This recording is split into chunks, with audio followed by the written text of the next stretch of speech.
O to the yo to the dong to the good to the rummy. Ha! Di awal film, kita diperlihatkan perjuangan seorang ayah menerobos hujan demi menemui anak yang dicintainya, dan anak itu bernama Dayun. Hubungan Dayun dan sang ayah sangat dekat, dan Dayun sangat mencintai ayahnya. 다운이가 아빠한테 뭐라고? 아빠 심장이지, 아빠 심장. Di rumah, Dayun belajar menulis dari sang ayah.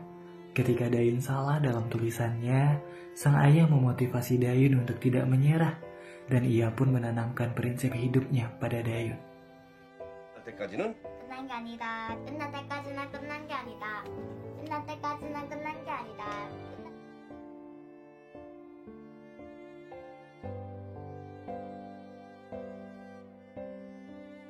Cerita beralih pada tahun 2013.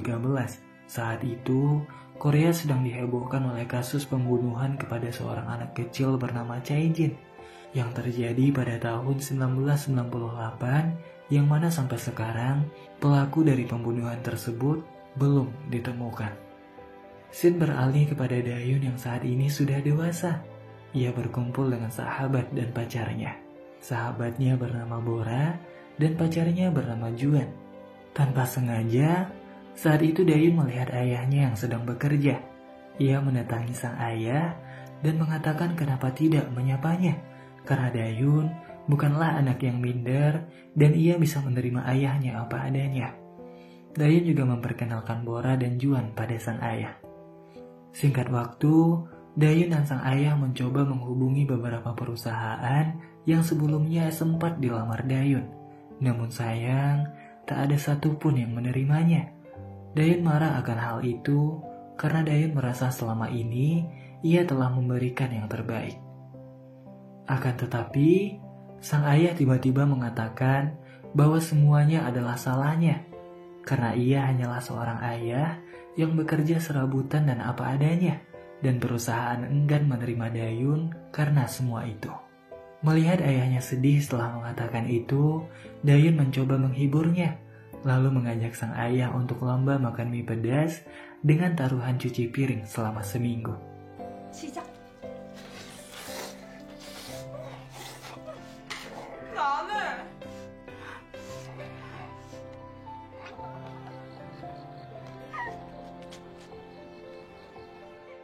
Esok harinya, Dayun kembali berkumpul bersama Bora dan Juan. Mereka mempunyai jadwal menonton hari itu, dan film yang mereka tonton adalah sebuah film kisah nyata berjudul Bisikan Iblis, yang menceritakan tentang pembunuhan kepada anak kecil yang terjadi pada tahun 1998 itu. Di saat selesai menonton, Dayun tersentak dengan penutupan film yang menyiarkan suara dari pembunuh tersebut, dan suara itu sangat mirip dengan suara ayahnya, dan ia sangat yakin dengan hal itu. Tak hanya Dayun, Bora pun sempat berpikir bahwa suara itu sangat mirip dengan suara ayah Dayun. 나 진짜 미안한데 야 얘네 아빠 목소리랑 좀 비슷한 것 같지 않냐? 지금 무슨 소리 하는 거야? Mendengar Bora mengatakan itu, Dayun merasa sangat marah dan ia pun memutuskan untuk pergi. Meski marah, Dayun tidak bisa memungkiri bahwa suara itu sangat mirip dengan suara ayahnya. Apalagi akhir dari rekaman suara tersebut yang mengatakan sebuah prinsip hidup yang selama ini diajarkan ayahnya kepadanya. 끝나는 그 순간까지 끝난 게 아닙니다. Singkat waktu, Dayun bertemu kembali dengan Bora. Mereka saling meminta maaf atas kejadian hari itu. Bora pun memberikan tips-tips agar Dayun bisa benar-benar menghilangkan kecurigaan pada ayahnya. Pertama, adalah memeriksa handphone milik ayahnya, juga memeriksa dompet dan file-file yang tersimpan di dalam komputer sang ayah. Namun bukannya menemukan file mencurigakan, Dayun malah menemukan file film dewasa. 니네 아빠 완전 청춘이다. 그니까 아빠도 남잔데. Untuk tips yang kedua, Bora memberikan tips agar Dayun mengikuti sang ayah yang selalu pergi memancing di akhir pekan. Namun bukannya pergi memancing atau melakukan hal yang mencurigakan, Ternyata sang ayah selalu menjadi tukang parkir di hari liburnya, demi membuat Dayun bisa hidup dengan baik dan bahagia.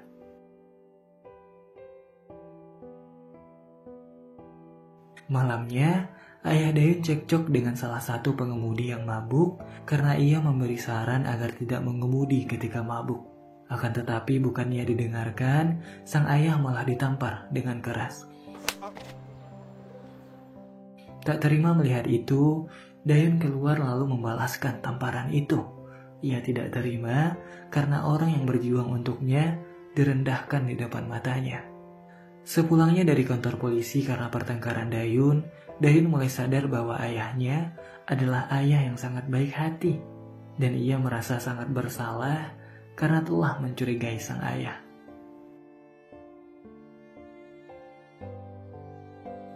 Setelah kejadian itu, Dayun kembali hidup tanpa kecurigaan dan ia pun menjalani hari-harinya dengan baik.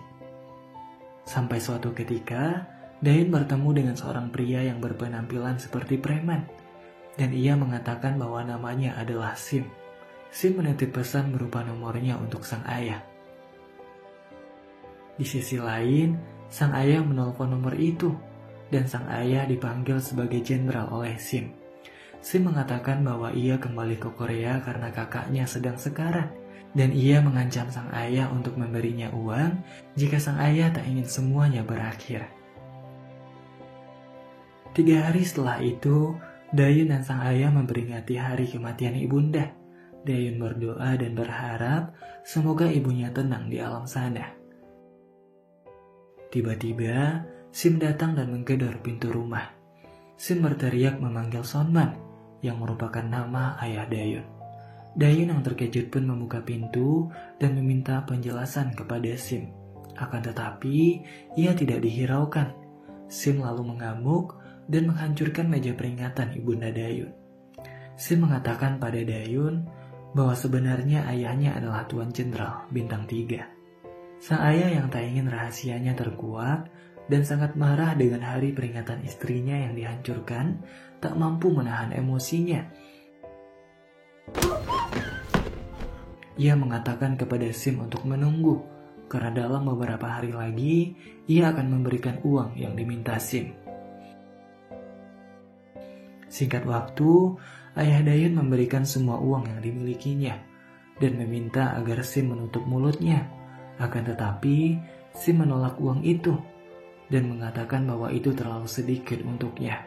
Sang ayah mengatakan kepada Sim untuk menunggu lagi, karena apapun yang terjadi, ia pasti akan memberikan Sim uang. Sim beralih kepada Dayun, yang mana ia memohon kepada Juan untuk mencari riwayat kriminal ayahnya atas nama Sonman. Ia juga meminta tolong untuk menemukan sertifikat kematian ibunya. Di kantor polisi, Juan bertemu dengan seniornya untuk mencari hal yang dimintakan Dayun. Seniornya tergabung dalam satuan khusus yang menyelidiki kasus pembunuhan Chae-jin, yang mana kasus itu hanya tersisa beberapa hari saja sebelum undang-undang pembatasan mengakhiri kasus itu untuk selamanya.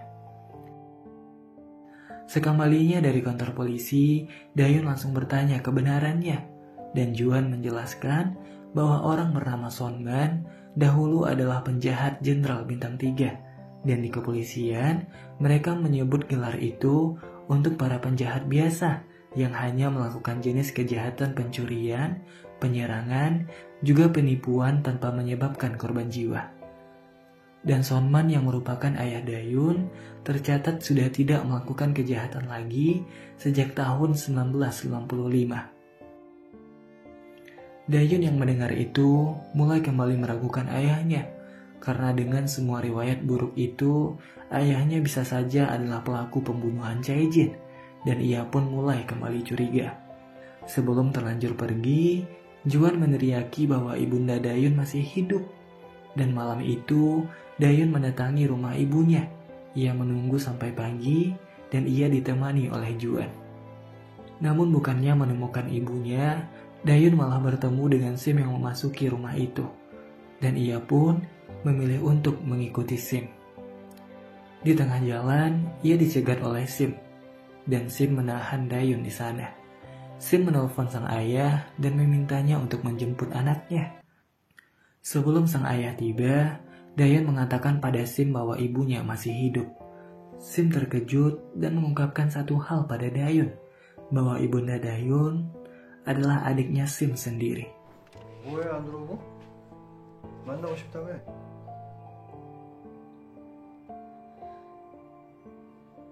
Sang ayah datang menjemput Dayon, akan tetapi mengingat bahwa selama ini ayahnya telah membohonginya, Dayon memilih pulang dengan Juan dan meninggalkan ayahnya sendiri. Ketika sesampainya di rumah, sang ayah mencoba membujuk Dayon. Ia meminta maaf karena merahasiakan semuanya selama ini. Dayon mengatakan bahwa ia tidak apa-apa, dan Dayon langsung menanyakan tentang rekaman suara pembunuhan pada ayahnya. Dayon mengatakan bahwa suara itu sangat mirip dengan ayah. Dayon juga membujuk sang ayah bahwa jika itu memang dirinya, ia akan menerima itu dan ia tidak akan melaporkannya. Akan tetapi, hal itu membuat sang ayah sangat sedih melihat orang yang sangat dicintainya menganggap dirinya sebagai seorang pembunuh. Di sisi lain, unit khusus yang memeriksa kasus pembunuhan Chae-jin mulai mencurigai ayah Dayon. Hal itu terjadi karena permintaan yang diminta Juan pada seniornya pada saat itu bocor, dan hal itu pun membuat ayah Dayon menjadi tersangka.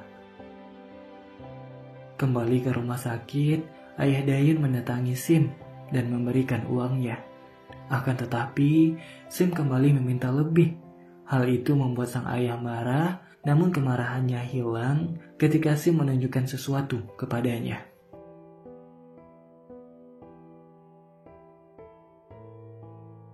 Pada malam itu, ditemani oleh Juan, Dayon menangis menceritakan tentang seberapa besar cinta ayahnya kepadanya, dan Dayon pun merasa takut untuk mencurigai sosok paling berarti dalam hidupnya itu.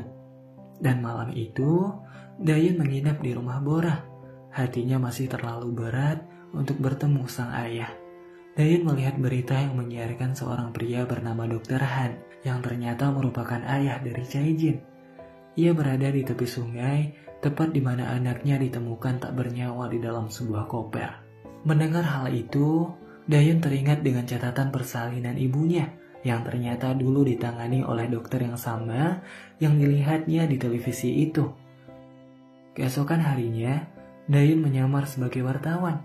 Ia mendatangi klinik Dr. Han dan menanyakan tentang kasus yang terjadi pada tahun 1998 yang lalu. Dan di sela-sela pertanyaan tentang kasus itu, Dayon menanyakan tentang ibunya. Dan di sana terkuak bahwa ternyata ia tidak dilahirkan di sana, karena pada saat itu ibunya mengalami keguguran. Dr. Han sangat bersyukur karena pada akhirnya ibunya diberi karunia untuk melahirkan Dayon, seorang putri yang baik dan cantik. Sebelum berpisah, Dr. Han menitip sebuah surat yang dahulu diberikan pembunuh anaknya kepadanya, dan ia meminta Dayon untuk menyiarkannya di berita.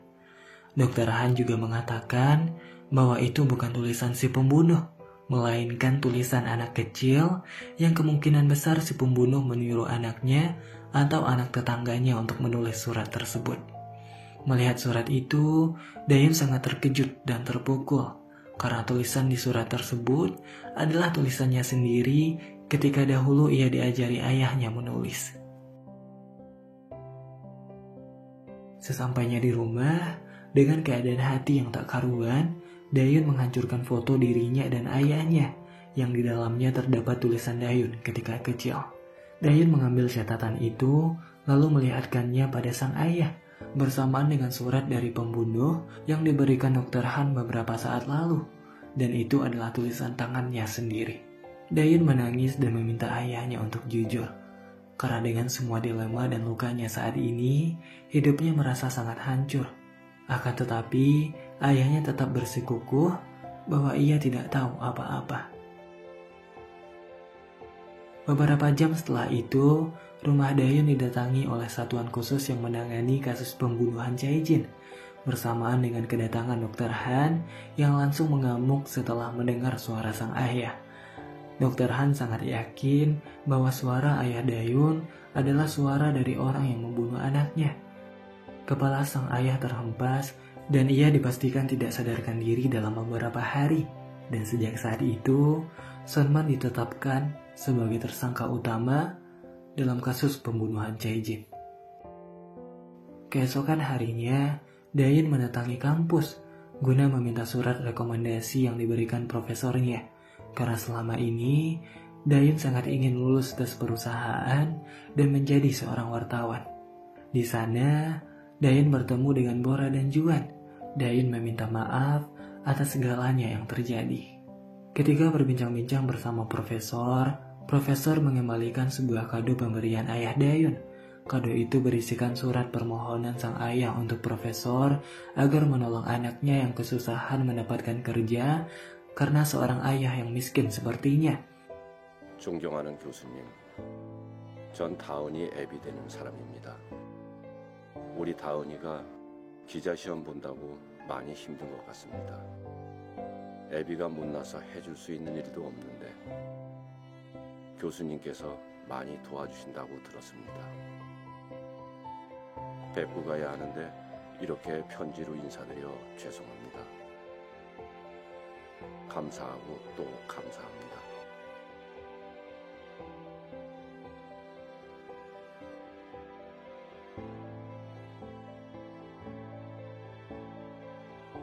Scene beralih pada satuan khusus kasus pembunuhan Chae-jin. Mereka disibukkan karena tenggat waktu sebelum kasus hangus hanya tersisa 1 hari lagi. Dan Daeun diinterogasi pada saat itu. Ia diperlihatkan foto-foto pasca kejadian agar membuka hati Daeun setelah melihat kekejian pembunuhan tersebut. Akan tetapi, dengan semua dilema hatinya dan kebingungannya selama ini, Daeun tidak bisa mengatakan apa-apa. Daeun hanya mengatakan bahwa ayahnya bukan pembunuhnya. 다은 씨 아버지, 그놈 맞죠? 아니요. Malam harinya, ayah Daeun sadar dan kepolisian langsung menjalankan proses pengujian pencocokan suara untuk mengkonfirmasi apakah suara si pembunuh adalah suara ayah Daeun. Keesokan harinya, Daeun menjalani proses wawancara di perusahaan melalui rekomendasi profesornya kala itu. Pada saat wawancara, Daeun hanya terdiam. Ia tidak bisa berkata-kata karena dirinya tak bisa fokus pada wawancara. Ia hanya memikirkan ayahnya. Keadaan yang menimpa hidupnya saat ini, ia rasa sangat membebani hidupnya sehingga bisa merenggut mimpinya sekarang. Malam itu adalah saat di mana hasil pengujian suara dikeluarkan. Semenanjung Korea sangat menantikan hal tersebut untuk mengungkap tentang siapa sebenarnya pembunuhan keji yang dilakukan terhadap seorang anak tak berdosa. Dengan penuh rasa kecewa, satuan polisi yang menangani kasus itu pun harus mundur, dan Dr. Han harus menerima kenyataan bahwa Sunman yang merupakan ayah Daeun bukan pembunuh Chae-jin. Karena pada akhirnya, setelah mengetahui hasil dari perbandingan suara, hasil tersebut menyatakan bahwa ayah Daeun dan pembunuh adalah 2 orang yang berbeda. Setelah dibebaskan, Daeun mengendarai mobilnya menuju tempat kejadian pembunuhan. Ia kembali menanyakan pada sang ayah tentang semuanya, karena sampai saat ini, Daeunlah orang yang paling tahu kenyataan bahwa ayahnya lah pembunuhnya. Karena catatan dari si pembunuh adalah tulisannya sendiri, dan ia masih mengingat semua hal itu. Daeun meminta ayahnya untuk jujur dan memohon untuk mengatakan yang sebenarnya kepadanya, karena sekarang ayahnya pun juga sudah dibebaskan, dan bahkan jika ayahnya pelakunya, ia pun tidak akan diadili setelah itu. Sang ayah tetap menolak dan berkata ia tidak tahu apa-apa. Akan tetapi, ketika jam tepat menunjukkan pukul 12 dan kasus pembunuhan Chae-jin tercatat hangus dari tindak hukum, sang ayah menunjukkan sisi lainnya.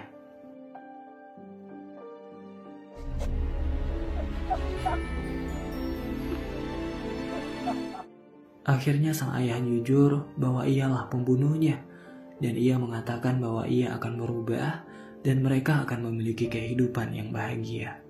Daeun yang terpaku mendengar semuanya tak bisa menahan air mata.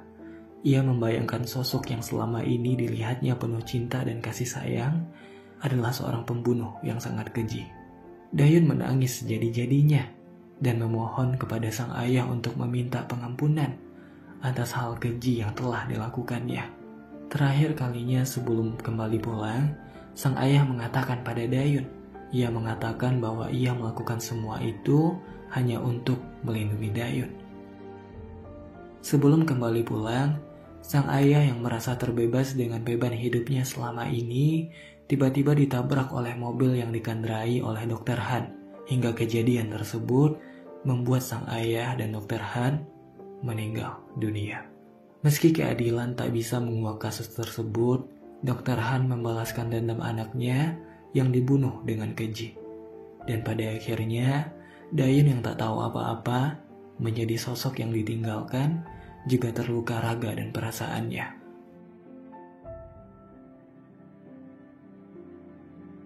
Scene beralih kepada Sim yang melaporkan sebuah penculikan bayi bernama Son Min Sun yang dilakukan Sonman pada 26 tahun yang lalu.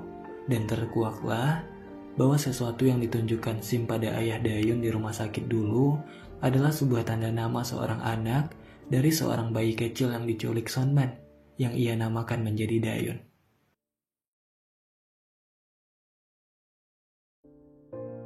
Di masa lalu, Sonman menculik Dayun dari rumah sakit, dan saat itu Sim menemukan tanda pengenal bayi tersebut. Dan hal itu menjadi satu-satunya bukti bahwa bayi yang dicuri oleh Sonman itu masih hidup. Dan Sim menjadikan tanda pengenal itu sebagai senjata untuk memperdaya Sonman dan meraup uang dari dirinya. Dan didasari hal itulah, Sonman menculik seorang anak bernama Chae-jin guna mendapatkan uang yang banyak untuk diberikan kepada Sim. Hingga pada akhirnya, peristiwa itulah yang membuat anak tak berdosa bernama Chae-jin mengakhiri nafas dan gadis bernama Dayun kehilangan satu-satunya sosok berharga dalam hidupnya. Pesan dari film ini, kejahatan adalah suatu hal yang mutlak kesalahan. Jika ingin mendapatkan kebahagiaan, kejahatan bukanlah jalan, karena satu kejahatan akan mendatangkan banyak kejahatan lain yang lebih menyakitkan. Begitu pula dengan kebaikan, suatu kebaikan yang diberikan kelak akan mendatangkan sebenar-benarnya kebahagiaan.